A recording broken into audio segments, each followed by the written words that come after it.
안녕하세요. 백두산 금융연구소의 백두산입니다. 11월 30일 토요일 아침 8시 51분입니다.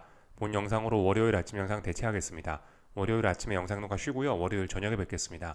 미국과 유럽은 상승 마감했습니다. 특별한 이슈는 없었고 미국은 추수감사절 연휴라 가지고 조기 마감했죠. 차트를 보시면 그래서 중간에 딱 끊겨 있습니다. 평상시에 절반만 하다가 마감을 한 거죠. 연휴가 있고 이렇기 때문에 특별한 이슈는 뭐 더 없었다라고 보시면 되겠고요. 뭐 이쪽에 기사들 내용들 보셔도 뭐 특별한 것이 없습니다. 우리가 프랑스 이슈 진행, 네, 제가 어제 프랑스 이슈 진행 중이다라고 말씀드렸는데, 그래서 프랑스의 국채 금리가 치솟는 문제가 있다라 말씀드렸는데, 뭐 이런 게 계속 뭐 진행 중인 것 같긴 한데요. 근데 아직까지 뭐 프랑스 국채 금리 관련된 위기가 뭐 세계 금융시장에 영향을 미치고 그런 건 아니니까 일단 뭐 가볍게 보시면 될 것 같고요. 어제 굳이 뭐 영향을 미친 게 있다면 제 생각에는 이제 그 일본 물가가 높았다라는 게 좀 약간 영향을 미치지 않았나 싶습니다. 그게 좀 이야기할 만한 거리가 아닌가 싶어요. 일본은행 금리 인상 기대감에 달러엔이 150엔을 하회했다. 달러 강세, 저 엔화 강세가 나타났고 엔화 강세로 인해서 상대적으로 달러가 약세로 그렇게 흐름이 나타났죠. 그리고 달러가 약세가 나타나면서 보시다시피 채권 시장이 또 좋아하고 있는데요. 물론 이제 그 일본이 금리 인상을 할 수도 있다 뭐 이런 거는 뭐 이렇게 미국 채권이 상승할 만한 그런 재료는 아닌데 달러가 이렇게 보시다시피 약세를 보이고 유로화가 올라가니 그냥 덩달아 친구인 채권도 같이 올라가는 게 아닌가 뭐 이런 생각이 좀 듭니다. 하여튼 그래서 어제는 이제 일본의 물가가 좀 높았다라는 것 때문에 엔화 강세, 상대적으로 달러 약세, 그리고 고금리가 좀 완화가 되면서 주식시장이 좋았겠구나 이 정도를 이제 좀 주요 이슈로 생각을 하시면 될 것 같고 나머지는 특별한 거 없었죠. 사실 재밌는 게 그렇게 금리가 안정되고 달러가 안정되면 이제 중소형주들이나 러셀 지수가 좀 좋지 않을까라고 이렇게 우리가 생각을 할 수 있는데 정작 어젯밤에는 이제 급락하던 반도체가 좀 중요한 자리에서 반등을 하면서 엔비디아가 2% 상승하고 이러면서 나스닥이 더 강하게 상승하는 그런 모습입니다. 그러니까 그러니까 나스닥도 조정이 심화되고 이럴 수 있는데 잘 버티고 있단 말이죠. 그러니까 그 정작 추세적인 연속을 보여주기 위해서 하락해야 될 날에는 하락하지 않습니다. 그러니까 제가 계속 강조 말씀드리는 게 미국 증시는 분위기가 좋다라는 겁니다. 미국 증시는 분위기가 좋고 순환매를 통해서 아슬아슬한 친구들은 주식을 매수하고 뭐 조금 여유 있는 친구들은 조금 팔아먹으면서 어쨌든 돈이 주식시장을 크게 흔들지 않을 만큼 살살살살살살 들어왔다 나갔다 하면서 골고루 다 같이 오르는 이런 건전한 모습을 보이고 있다라는 겁니다. 순환매가 뭐 진행이 되고 있긴 한데 그래서 어쨌든 미국 증시는 굉장히 좋은데 이 한국 투자자 입장인 네, 한국 투자자 입장에서 보는데 굉장히 참 방향 잡기가 좀 그렇죠. 미국 증시 분위기가 좋으니 참 한국이 좀, 네, 한국은 그래도 좀 덜 빠지지 않을까 싶으면은, 네, 싶은 생각을 하면 한국은 확 빠져버리고. 뭐 물론 그렇다라고 해서 뭐 미국이, 네, 하여튼 미국이 이렇게 그 강하게 버티니까 뭐 추세적으로 계속 폭락하거나 뭐 그러진 않겠죠. 한국 증시도요. 근데 어쨌든 그렇다라고 해서 지금 한국 증시가 찔찔찔 지 혼자 하락하고 있는 게 이게 확 전환된다는 어쨌든 뭐 그런 신호도 없고 한국 투자자 입장에서는 한국과 미국의 온도 차이가 너무 극심하기 때문에 이거 참 대응하기가 참 어려운 것 같습니다.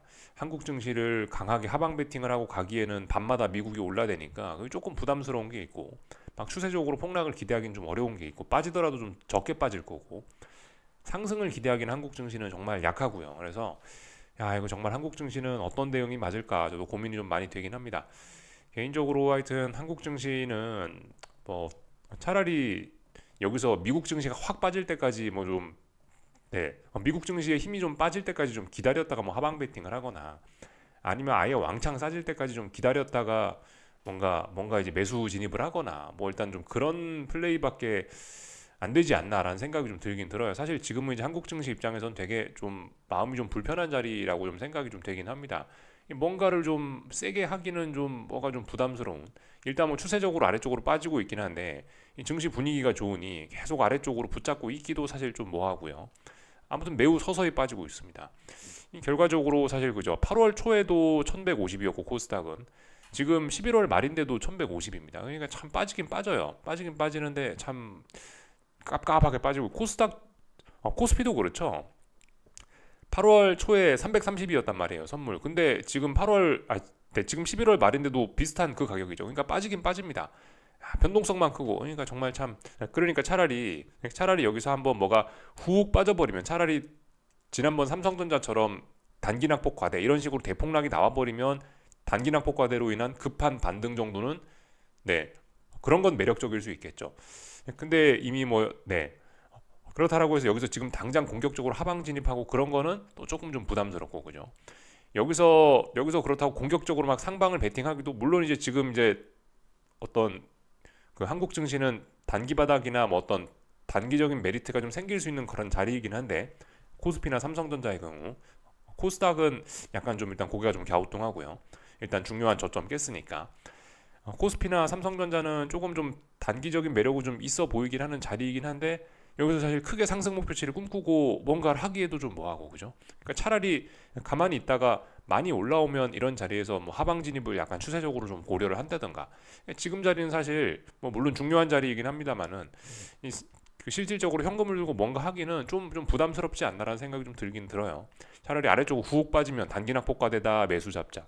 차라리 후uk 올라오면은 여기서 이제 뭐 아래쪽으로 간다라고 아래쪽으로 간다고 하방 베팅을 해보거나 지금 같은 자리는 좀 애매하지 않나. 코스닥도 그렇습니다. 코스닥 같은 경우도 지금 상황에서 뭐 이렇게 미국 증시 막 올라가고 있는 과정 중에서 하여튼 쉽게 그렇게 빠지지도 않습니다. 쉽게 잘 빠지지도 않고 찔찔찔찔 하고 있고 물론 중요한 지지선은 깼는데 레벨 다운이 되긴 되는데 그렇다고 해서 여기서 당장 이거 대폭락으로 이어질 거냐 이것도 조금 좀 부담스럽기도 하고 하여튼 그래요. 차라리 여기서 얘도 많이 올라오면 반등심해도 아니면 뭐 많이 자빠지면 차라리 눌림심해도 지금 자리는 좀 뭐가 좀 애매하다라는 뭐 그런 생각이 조금씩 좀 들긴 합니다. 하여튼 강한 친구 미국은 눌림심 매수가 분명한 대응이 되어 보이고요, 그죠? 한국은 지금은 조금 좀 이래저래 좀 난이도가 굉장히 높은 것 같긴 합니다. 하여튼 미국은 계속해서 올라가고 있다. 미국은 상승 목표치도 많이 열려 있고요. 그런 상황입니다.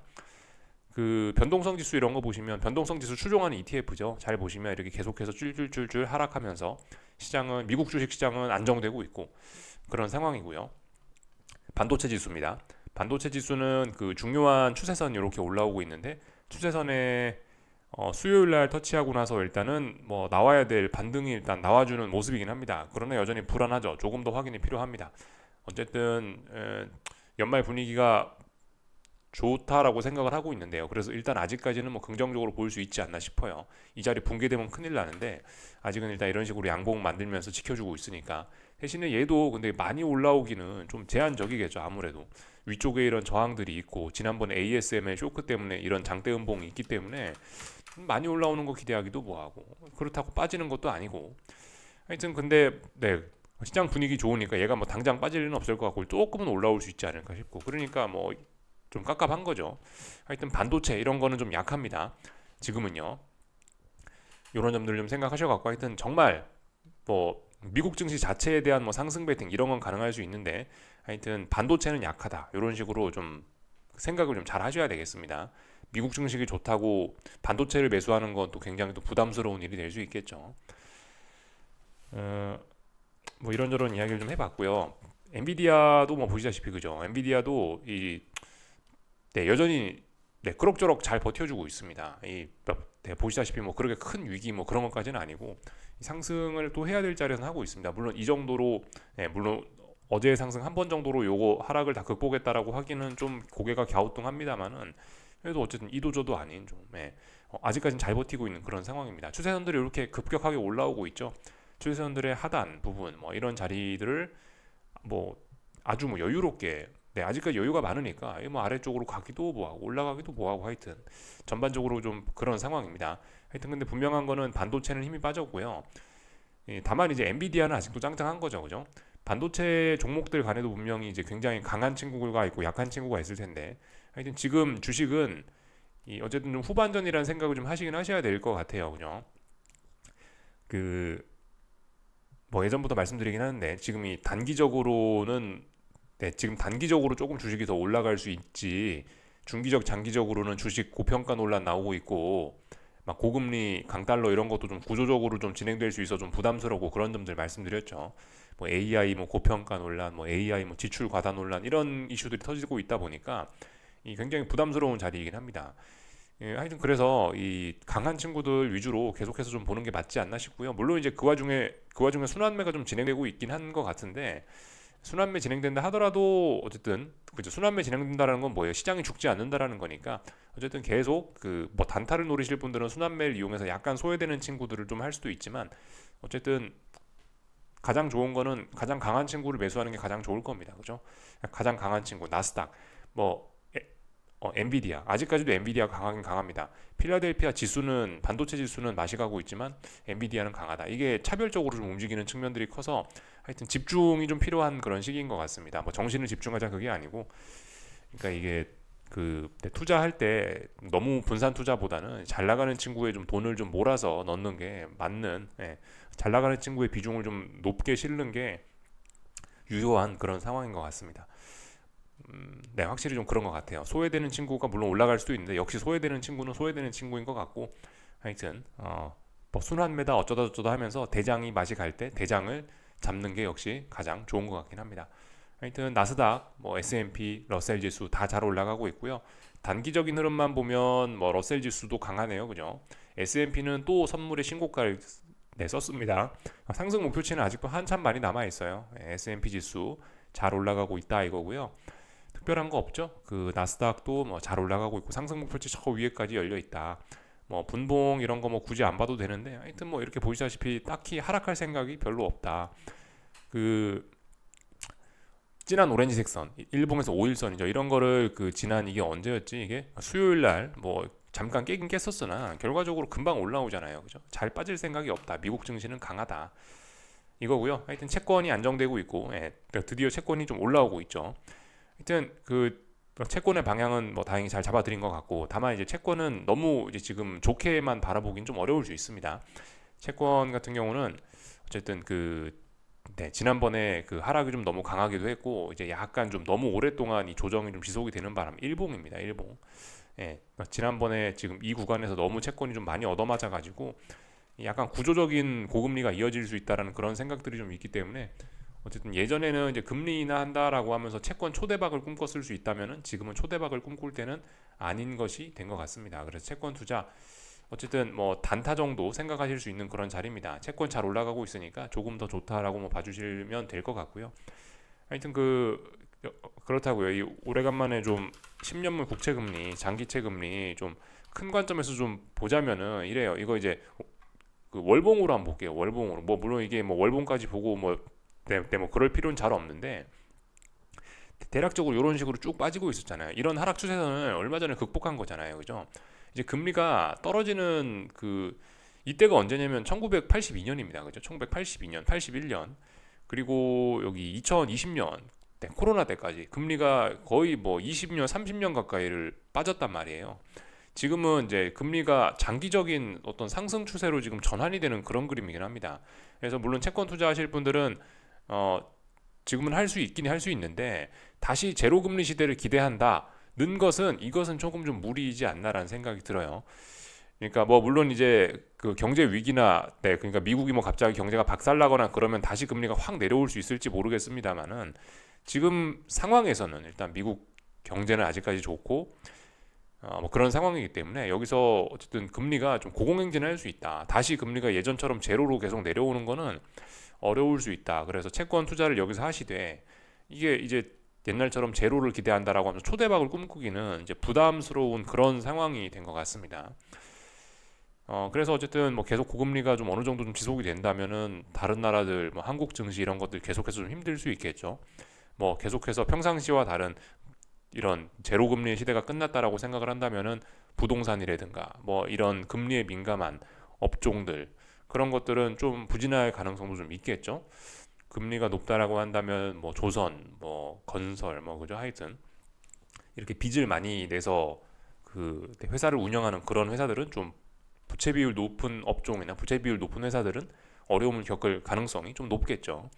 하여튼 그렇다. 금리가 추세적으로 좀 월봉 보고 있는 거니까 몇 년 단위로 이게 상승으로 전환됐은 몇 년 단위로 지금 상승으로 전환이 된 거니까 이게 이렇게 해서 쭉 올라간다라고 한다면 그죠. 물론 뭐 여기서 상승 추세가 됐다라고 해서 이까지 올라간다라는 걸 보장하는 건 아닌데 어쨌든 고금리가 좀 유지가 될 수 있다. 그래서 채권은 당장은 좀 매력적일 수 있는데 큰 매력을 기대해서는 안 된다. 뭐 이런 이야기를 좀 드리고 싶은 겁니다.